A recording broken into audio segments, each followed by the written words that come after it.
परमेश्वर के लोगों, ये शाम उस परमेश्वर ने मेरी और आपकी जिंदगी में एक बार फिर से बख्शी कि आज इस जन्मदिन के उपलक्ष्य में परमेश्वर में उस सामर्थी वचन को आपके साथ देकर आप लोगों को आशीष करें। क्योंकि परमेश्वर का वचन नीति वचन 23 अध्याय में इस प्रकार से कहता है और उसके 22वें पद के अंदर में देखेंगे। पवित्र शास्त्र बाइबल में नीति वचन 23 के 22वें पद में लिखा है, अपने जन्माने वाले पिता की सुनना और जब तेरी माता बूढ़ी हो जाए तब भी उसे तुझ ना जानना। परमेश्वर इस पर आशीष दे, आमीन। सुलेमान इस पुस्तक का लेखक एक बहुत अच्छी बात कहता है और उसने इस चैप्टर के अंदर में क्या कहा, अपने जन्माने पिता की, जिसने तुझे अपने जन्माने वाले पिता की क्या करना, सुनना। और फिर वो नीचे कहता है, और जब तेरी मां बूढ़ी हो जाए तब भी उसे तुझ ना जाने। इस शिक्षा के अंदर में परमेश्वर के लोगों, सबसे बड़ी बात क्या है, सुलेमान एक परमेश्वर के साथ अपना जीवन बहुत खराई और सच्चाई के साथ चलने वाला था। और बाइबल इस प्रकार से कहती है कि सुलेमान का पिता कौन हुआ, दाऊद। और परमेश्वर का वचन में अब सुलेमान को अगर हम देखते हैं, पवित्र शास्त्र में लिखा है कि सुलेमान दाऊद के बाद इज़राइल का क्या बन गया, राजा। कई बार जीवन के अंदर में एक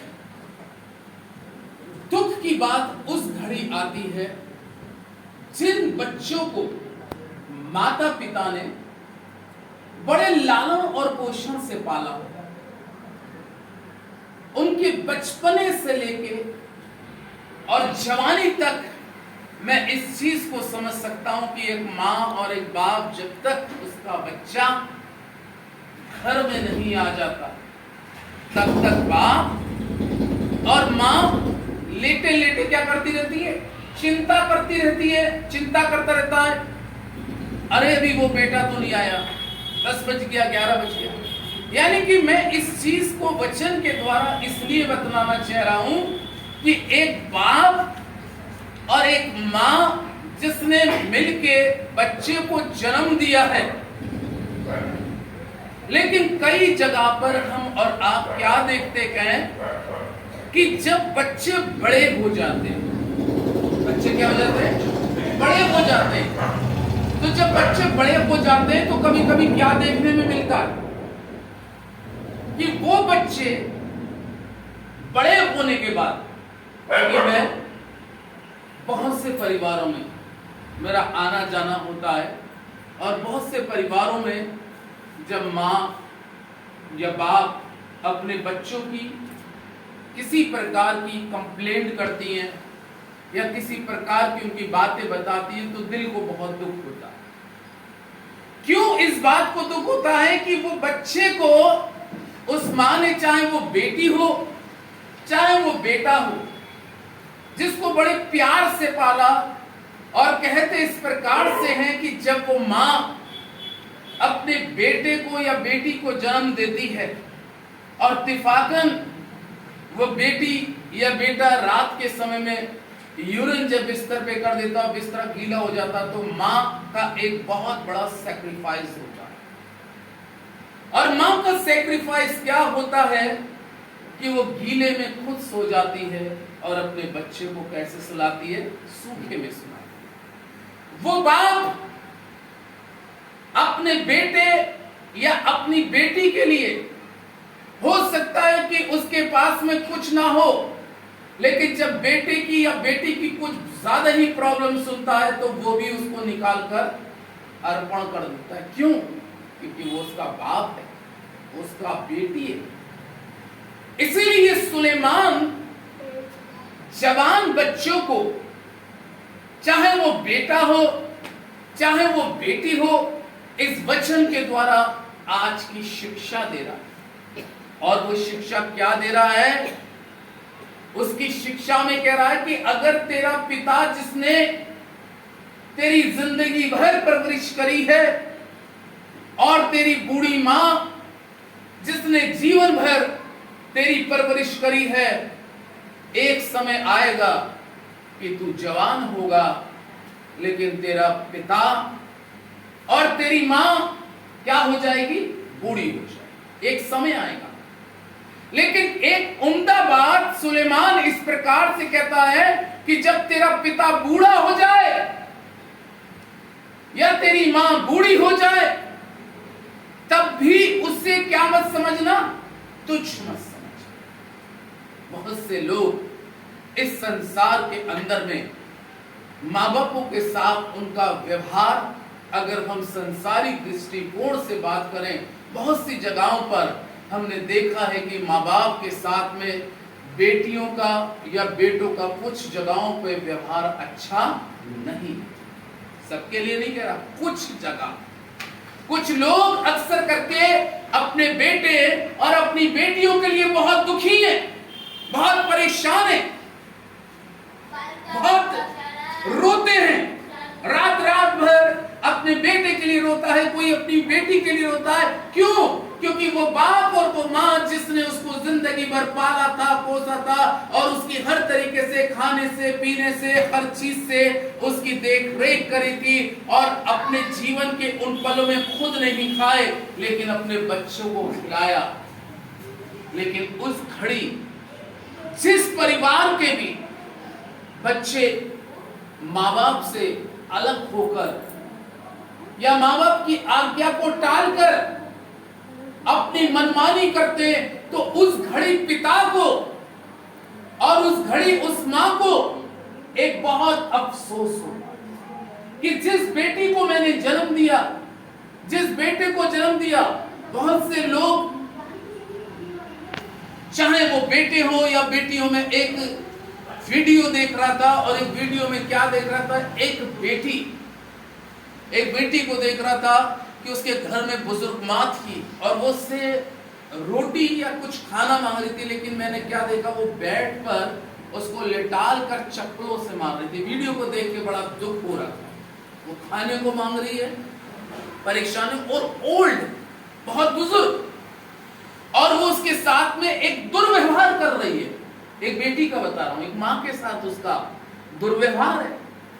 कई बार लोग बात अपने पिता को और अपने बाप को ऐसे शब्दों का प्रयोग करते हैं और ऐसे शब्द बोलते हैं जो नहीं बोलना चाहिए खुदा के लोगों।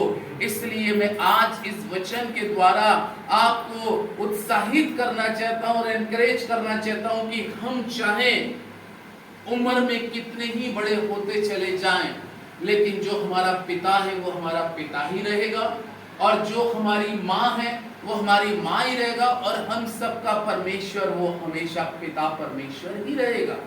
इसलिए अगर हम अपने माता पिता की रिस्पेक्ट नहीं कर पाते,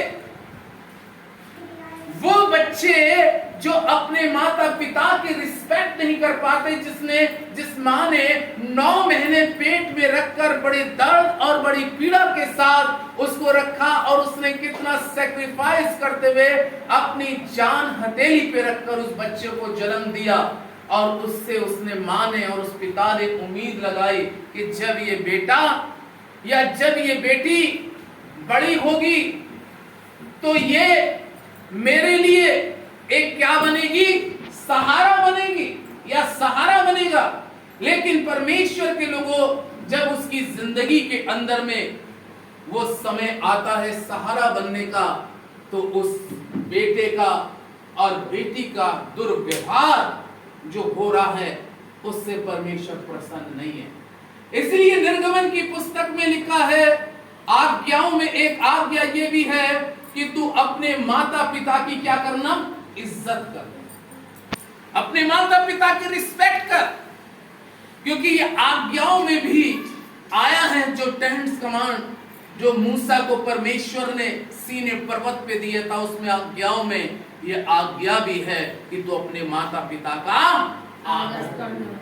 तो मैंने कहा आज बहुत से बच्चों में, सब बच्चों की नहीं कह रहा, बहुत से बच्चों में आज माता पिता के लिए वो रिस्पेक्ट जो होनी चाहिए, वो आदर जो होना चाहिए, आज नहीं है। बाइबल में लिखा है आज्ञा दीपक है। आज्ञा क्या है? दीपक है। यानी कि अगर हम माता पिता की आज्ञाओं का पालन करते हुए चलते हैं तो यकीनन जाने कि आपके जीवन का दीपक हमेशा क्या रहेगा? जलता रहेगा। खुशियों का दीपक, ब्लेसिंग का दीपक, ये जलता रहेगा। लेकिन आज परमेश्वर के लोगों, जो बात सुलेमान विशेष कह रहा है, वो कह रहा है चाहे तेरा बाप बूढ़ा भी हो जाए, वो चाहे चलने के योग्य ना हो, तेरी मां चलने के योग्य ना हो, तब भी तू अपने मुंह से उसको अपशब्द मत कहना, अपने मुंह से उसको बुरा भला मत कहना, अपने मुंह से कोई ऐसी बात ना कहना कि जो परमेश्वर को भी बुरी लग जाए, क्योंकि आज्ञाओं में ये आज्ञा है तू अपने माता पिता की रिस्पेक्ट करना, आदर करना, उनका सम्मान करना।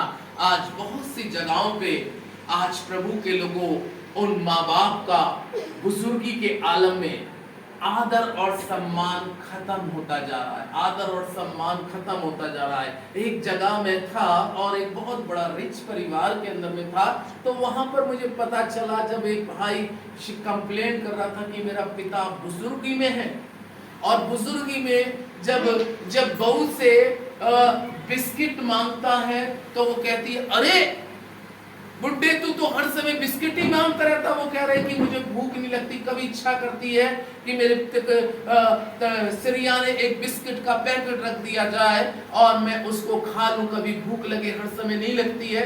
लेकिन कैसे शब्दों का प्रयोग है, ये नहीं होना चाहिए।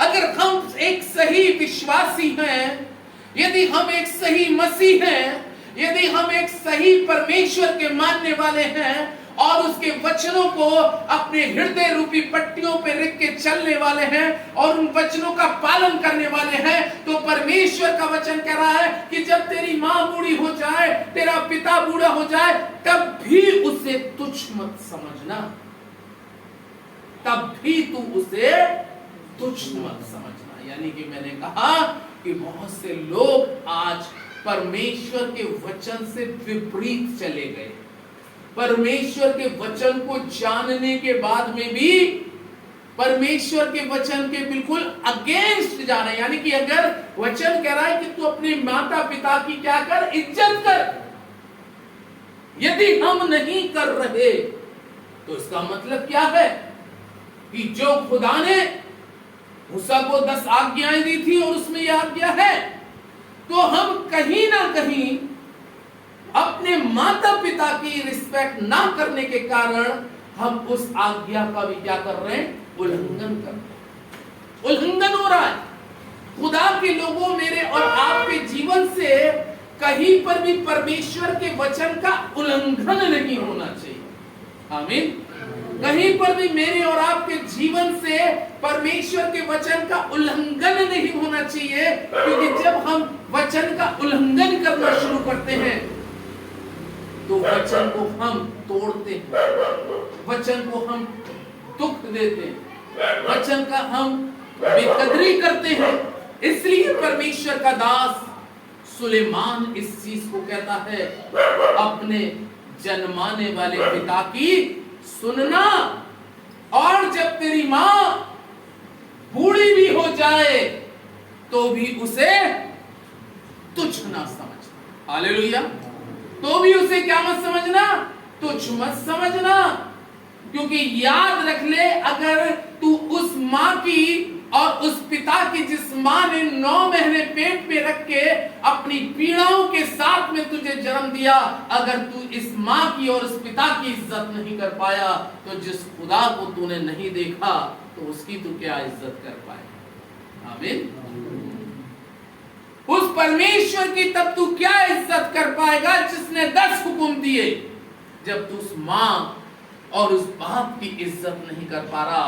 इसलिए खुदावन के लोगों, इज्जत करने से, हम जब अपने माँ बाप की इज्जत करते हैं तो उस इज्जत करने से हम अपने माँ बापों से आशीर्वाद और दुआएं हमारे ऊपर में लगती हैं, दुआएं लगती हैं। अक्सर कर अगर हिंदू रीति रिवाज के अनुसार हम बात करें, जब मैं देखता हूँ बहुत से हिंदू परिवार में छोटे छोटे बच्चे क्या होते हैं, छोटे छोटे से बैग टांग के आते हैं, पता चला स्कूल जा रहे हैं, स्कूल जाने से पहले तुरंत आते हैं अपने बाबा के पैरों को छूना, दादी के पैरों को छूना, वो हाथ रख के क्या देते हैं, आशीर्वाद। यानी कि उनको ये सिखाया जाता है शुरू से, और वो ऐसा अब भी, यानी कि वो शादीशुदा भी हो जाते हैं, बच्चे वाले भी हो जाते हैं, लेकिन आदत उनमें तब भी है कि घर से निकलने से पहले वो अपने माँ बाप के पांव छूते। ये एक इज्जत है परमेश्वर के लोगों। यानी कि ये चीज जो वचन में बताई जा रही है वो तो उसको फॉलो कर रहे हैं अनजाने में भी, लेकिन जिसके पास ये परमेश्वर का वचन है और वचन को हम और आप समझ रहे हैं, लेकिन उसके बाद में भी अगर हम इज्जत नहीं कर रहे, तभी तो बाइबल में लिखा है कि जो आगे हैं वो क्या हो जाएंगे, पीछे हो जाएंगे। और हो रहा है ये वचन के मुताबिक। आज हम इस चीज को अपनी आंखों से बहुत सी जगहों पर होता हुआ देख रहे हैं, और क्या देख रहे हैं कि लोग परमेश्वर के वचन से कैसे पीछे हो रहे हैं। और इसीलिए परमेश्वर का पवित्र वचन हमें एक आयत और अगर हम देखें तो परमेश्वर का वचन यहाँ पर इस प्रकार से कहता है, प्रभु के लोगों, अब हम देखेंगे 22 अध्याय, नीति वचन 22 अध्याय का 6वां पद देखेंगे। लिखा है, लड़के को उसी मार्ग की शिक्षा दे जिसमें उसको चलना चाहिए, और वो बुढ़ापे में भी उससे ना हटे। हालेलुया। लड़का हो या लड़की हो, ये बाइबल इस प्रकार से कहती है कि लड़के को और लड़की को उसी मार्ग की शिक्षा दे। यानी कि संसार में मार्ग बहुत से हैं, लेकिन एक सही धार्मिक पिता और एक धार्मिक माँ अपने बेटे और अपनी बेटी को कौन सी शिक्षाएं हम लोग देना चालू करते हैं? अगर हम एक बिलीवर हैं, अगर हम एक विश्वासी हैं, अगर हम खुदा के मानने वाले हैं, तो हम शुरू से परमेश्वर के वचन के मार्ग की क्या देते हैं, शिक्षा देते हैं। हाय उस पिता पर, हाय उस माँ पर जो अपने बच्चों को एक सही मार्ग की शिक्षा ना दे। इसलिए बाइबल कहती है, एक जगह लिखा है, बेटे पर और बेटी पर छड़ी भी उठा। क्यों छड़ी उठा? क्योंकि छड़ी उठाने से वो मर तो नहीं जाएगा, लेकिन तू उसके प्राण को अधलोक से बचा लेगा, बचा लेगा। तो परमेश्वर के लोगों, यहाँ पे बाइबल में कहा, लड़के को या लड़की को उसी मार्ग की शिक्षा दे जिसमें उसको चलना चाहिए। आज बहुत से माँ बाप अपने बच्चों को एक सही शिक्षा नहीं दे पाते, और इसका कारण क्या होता है? अंत में वो बच्चे राह से क्या हो जाते हैं, बिगड़ जाते। लेकिन कुछ बच्चे इस संसार में ऐसे भी हैं कि उनके माँ बाप पूरी कोशिश करते हैं, समझाते भी हैं, बुझाते भी हैं, बेटा बेटी ये काम ठीक नहीं है, लेकिन उस घड़ी अगर उसका बेटा और बेटी बिगड़ रही है तो खुदा के लोगों, क्योंकि तूने तो अपनी बात कहकर उसको समझा दिया, लेकिन अब तू तो बच गया, लेकिन खुदा की उपस्थिति में तू तो सेव्ड हो गया, लेकिन परमेश्वर उसका न्याय उससे क्या कर लेगा, कर लेगा। लेकिन तूने उसको अगर उस समय नहीं समझाया होता, उस समय अगर तूने उसको नहीं बताया होता, तो तू भी उसके दंड में क्या होता, भागी होता। बहुत से लोग, बहुत से माँ बाप अपने बच्चों के कसूरों को, यानी कि गलतियों को क्या कर लेते, छुपा लेते। क्या कर लेते हैं, छुपा लेते हैं। नीति वचन में लिखा है, जो अपने अपराध को छिपा कर रखता है उसका कार्य क्या नहीं होता, सफल नहीं होता। इसलिए प्रभु के लोगों, जीवन के अंदर में एक सही धर्मी माँ बाप, एक सही धर्मी जन अपने बच्चों को एक सही शिक्षा देता है, और वो शिक्षा जो है आंख की पुतली के बराबर। ये शिक्षा वो है। प्रभु के लोगों, यदि हम अपने बच्चों को एक सही शिक्षा दे के आगे चलेंगे तो यकीनन जाने एक समय वो होगा जैसे दाऊद ने अपने बेटे सुलेमान को शुरू से शिक्षा दी, अब्राहम ने इसहाक को शुरू से शिक्षा दी, याकूब ने शुरू से शिक्षा दी। प्रभु के लोगों, उन शिक्षाओं के द्वारा जब शिक्षाओं में से पकड़ने वाले कम होते थे। आमीन। याकूब के बहुत बेटे थे, 11 बेटे थे, लेकिन शिक्षा को कितनों ने पकड़ा? एक ने, यूसुफ ने। उसने सब कुछ झेला, सब कुछ बर्दाश्त किया, सब कुछ अपने ऊपर में बीतने दिया, लेकिन उसको मालूम था मेरे पिता ने मुझे क्या शिक्षा दी है। और कलाम में लिखा वो अपनी शिक्षा में, अपने पिता की उस वचन की शिक्षा में बना रहा, और इसलिए कलाम कहता है एक दिन वो महान इंसान बना, क्योंकि खुदा ने उसको मिस्र देश का प्रधानमंत्री बनाया, क्योंकि वो शिक्षा को क्या रहा? पकड़े रहा, शिक्षा को पकड़े रहा, उसने शिक्षा को नहीं छोड़ा। इसलिए परमेश्वर का कलाम कहता है लड़के को उसी मार्ग की शिक्षा दे, यानी कि लड़की को उसी मार्ग की शिक्षा दे जिस पे उसको चलना चाहिए, क्योंकि अंत में इसका फल तुझको मिलेगा। अंत में इसका फल तुझको मिलेगा। और तू उस समय अपने बेटे के कारण और अपनी बेटी के कारण तेरा दिल मगन और आनंदित होगा। वो लास्ट में आनंदित और मगन होगा, लेकिन कब? जब तूने उसको एक सही शिक्षा दी हो। तो परमेश्वर के वचन के द्वारा प्रभु आप लोगों को आशीष करे। आमीन। आइए दुआ